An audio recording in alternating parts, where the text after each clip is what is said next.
So hey guys, I hope you're all doing good today. Welcome to my video. In today's video I will be doing my painting for International Women's Day for 2026, and this year I wanted to feature Muslim women in regards to the devastating consequences of the views of Western feminism upon their societies, and I wanted to do this in light of the current political situation. So I hope you enjoy watching me paint and talk about this painting. I did try to write down what was inspiring it and why I created it, and I hope it will make sense, so bear with me. So I know that International Women's Day is a holiday that we celebrate the strides of girls and women all over the world, you know, the strides that they've made in their communities and their societies, because we live in a patriarchal world. So my future for this year is Muslim women, given the current political landscape. Muslim women and girls. So for starters, I used to think that Western feminism was the ideal framework for feminism. I've been guilty of thinking Western feminism covers everyone because I didn't know any better, and that it was the only way to approach feminism.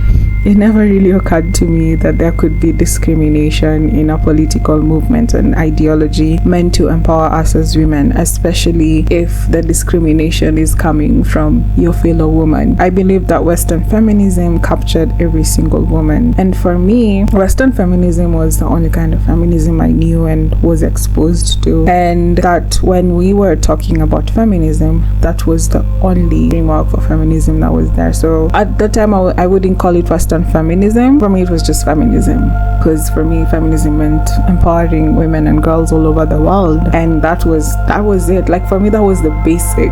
Unfortunately, because I was so caught up in the concept and the idea of what empowering girls and women could be, it never really occurred to me that there could be a downside to the idea or what I had taught what I was taught feminism was. So this isn't something that developed recently. This entire unlearning process was started by a huge argument I had by one of my friends who's a Muslim, and at that time I never quite understood what she was talking about, because again, remember, in my head, I mean, how is feminism bad? We're empowering women and girls, why are you criticizing it?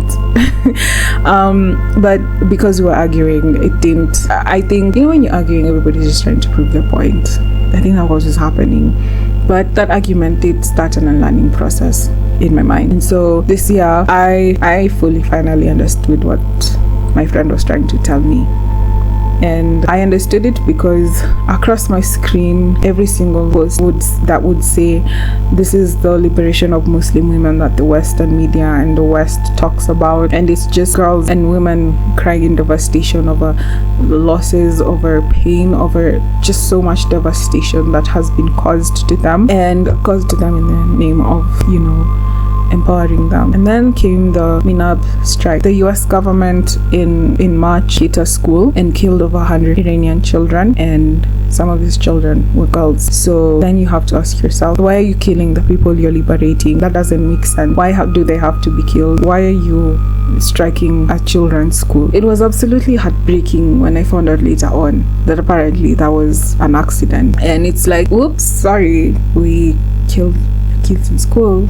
Now when you think about that, and then you think about the amount of information that's out there right now, so much information out there that talks about the West and the Middle East. So if you're not a fan of reading, but you still should read books, you can listen to a podcast, you can watch YouTube videos, there's so much resources out there that you can use to learn about the Middle East and the West, or rather what the West has been doing in the Middle East. And so when you look at these resources, something that really stands out is whenever we're talking about liberating Muslim women, there's oil in the background. So it's like, do you want to liberate the women and the girls in the country, or do you want the oil in the country, and you only want it to benefit you, not the people in the country? You know, you gotta ask yourself that. But then again, another thing that stands out is, and this is the worst part, is the fact that the world has normalized the suffering of the Muslim women, or rather the suffering of people in the Middle East. But again, this video is about the Muslim women, so I'm gonna try and keep it at them Yeah, so you ask yourself, why has the world normalized seeing these women and girls suffering like this and think it's okay? Like, and I'm saying this because I'm not going to lie, there are people who have come before me, like older people, and because they have seen constant wars in the Middle East, for them it's normal. But it's like nobody has ever really stopped to try and ask who is causing this conflict and why. And that's why you need to read books. You also can use other resources like podcasts and video journals and video essays and all that. Like, it's out there. My 2026 International Women's Day painting is dedicated to all the Muslim girls and women everywhere, because every single place that the Muslim girls and women are, even if they're not in the Middle East, they face certain challenges when we are looking at the framework of feminism in that society that they live in. Even though the Muslim women and girls that are born in the West, they still face this hindrance when trying to fit into the framework of what feminism looks like in the Western world. It doesn't what's the word, they don't fit into the framework, because again, the target audience was never anybody outside white women. I don't know if that makes sense. And if you are a part of the framework and you become the target, you are a part of the target audience and you're not white, then you are supposed to be a good victim. So that is why the painting is dedicated to Muslim girls and women everywhere, and it's dedicated to them for the amount of fighting they have to do every day, from having to hear Islamophobic comments and people telling them how they're oppressed because they're wearing hijabs as if they have no autonomy, and hearing the world, sometimes including their friends, dehumanize their religion and their loved ones, and they're doing this because of the weird Islamophobic rhetoric that has been woven into our society. And despite all these odds, the Muslim women and girls, they still are trying to overcome, and they still are trying to be seen, and they're also redefining feminism in their own way. And quite frankly, I love that for them. I honestly love that for them. They've said, we're not going to be the perfect victim that Western feminism wants us to be, but instead we're going to redefine it and make it inclusive for us. This isn't to say that there aren't Muslim women and girls who are oppressed. However, I want to just say that this painting is supposed to be like a wake-up call to us as a society.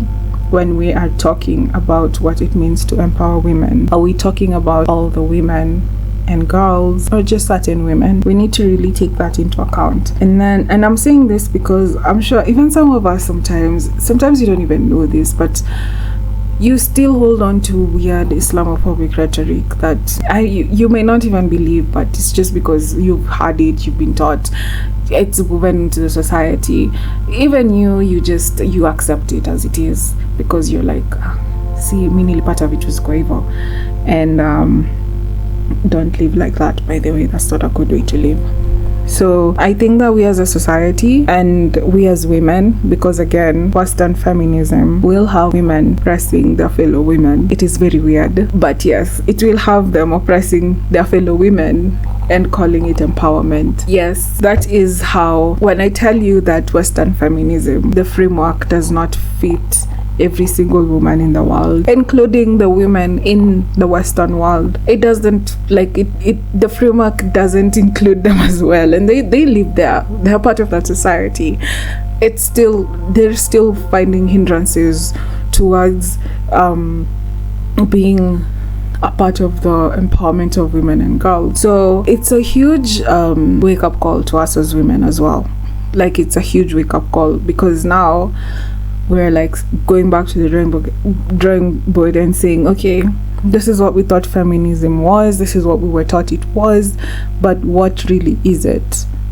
Yeah, we should let go of some of the detrimental okay, no, all of the detrimental thoughts, ideas, just anything that we hold on to that is detrimental to the continued advancement of actual women and girls empowerment. We should aim to evolve our thinking on feminism to be more inclusive of others and not only just white Western women as the main framework of what empowering women looks like in the world. My explaining isn't so good, but I'm working on it because I'm also trying to ensure that I stay in topic and within the video duration as I'm recording this voiceover. So to conclude, my aim for this painting was to just remember our Muslim sisters this International Women's Day, to grieve with them for their losses, for their destruction that they face, and to not expect them to be good victims. From the painting, we can see that the women in the back are in funeral attire, but the Muslim girls and women are wearing colorful clothing, because I wanted to show just how random these strikes are, how they happen so randomly. For somebody who lives in a peaceful society where you'd have time to even go pick out your dress for a funeral and even like make yourself look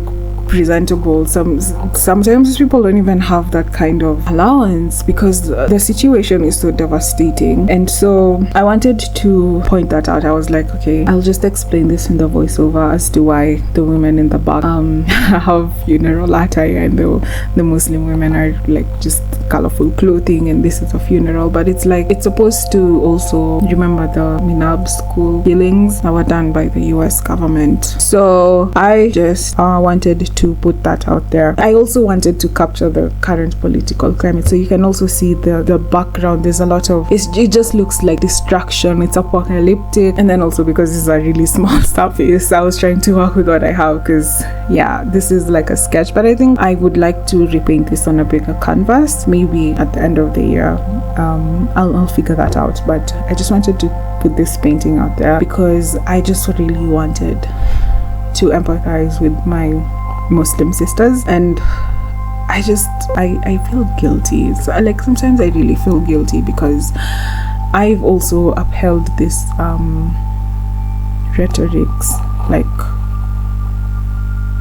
when I remember the argument I was having with my friend, and I remember how I was being defensive and I wasn't even trying to listen to what she was saying, and now seeing what she was saying, like realizing it made me feel so guilty because I just can't believe I've been taking part in this weird worldview where some people are not even regarded as human beings. It's very weird. So yeah, the women in the back had time to prepare for this funeral while the Muslim women didn't, and the women in the back have covered their hair to stand in solidarity with the Muslim women. And then everyone is crying in devastation because they have now seen the level of destruction that these Muslim women go through. So the women in the back are crying because of the devastation, because it actually does make you grieve.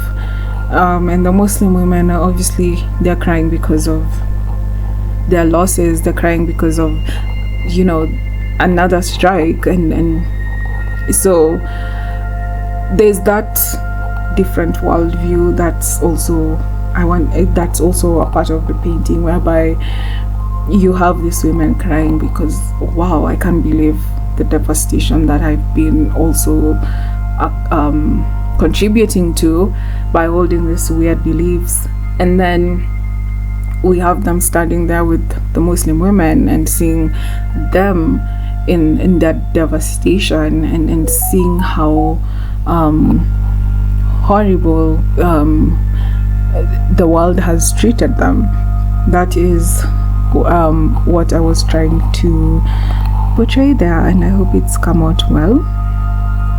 And so everybody is just in so much devastation, and I also took time with trying to paint the eyes to ensure that everybody looks like they're crying and they're in devastation. But I'm sorry if it doesn't look perfect, but I really tried. I'm also like learning. So everybody is crying out in devastation because everybody has now come to the realization of the destruction that is happening, and the number of times that Muslim women maybe have had to bury their loved ones because, quote unquote, liberation of Muslim women. They have been stripped even of their decency to live as humans and grieve their loved ones. I want you to remember that Israel destroys cemeteries. I want you to, I need you to remember that even as we speak right now, people cannot properly grieve their loved ones. There are people who will never find their loved ones because they're buried so much into the rubble. So you can imagine, you don't even realize how certain things are dehumanizing until you sit down and actually see what is going on in places like Palestine, and then you will understand that you will understand what dehumanization actually means. Because even something like grieving, you can't even properly grieve because you are not even given that time, you're not given that allowance, you're not, you are living in constant distraction, constant suffering, and it's just so devastating. There is nothing else I can use to describe this except that.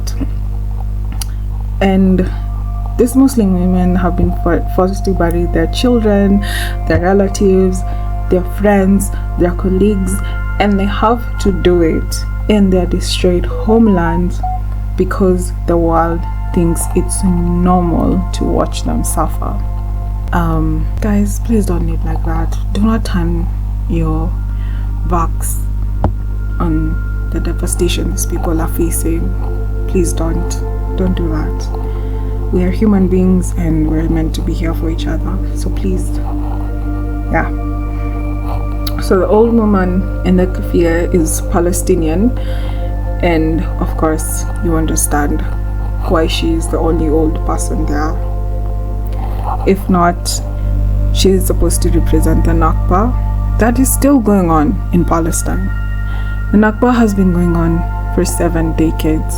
Imagine, 7 decades. There are people who were born never knowing what life is like without hearing gunshots, explosions, seeing dead bodies. There are people who don't know what life is like that. Like they don't know what life outside of that is like. So the old woman, she's tired. I wanted to make her look devastated and tired. She has seen this all her life. She is exhausted, and she's probably wondering, when will it ever come to an end? When will people see us as human beings as well? When will we stop being treated as secondary citizens of the world? And so to end this voiceover, I just wanted to ask, why have we normalized the destruction of lives in the Middle East, especially the ones done in the name of liberating Muslim women and girls? Why is it that we think they deserve that kind of life? And why are we comfortable thinking this? Who taught us to think like this? Who taught you that? Those are the things that you should ask yourself when you go out there to seek knowledge on Western feminism and its devastating effects on Muslim women.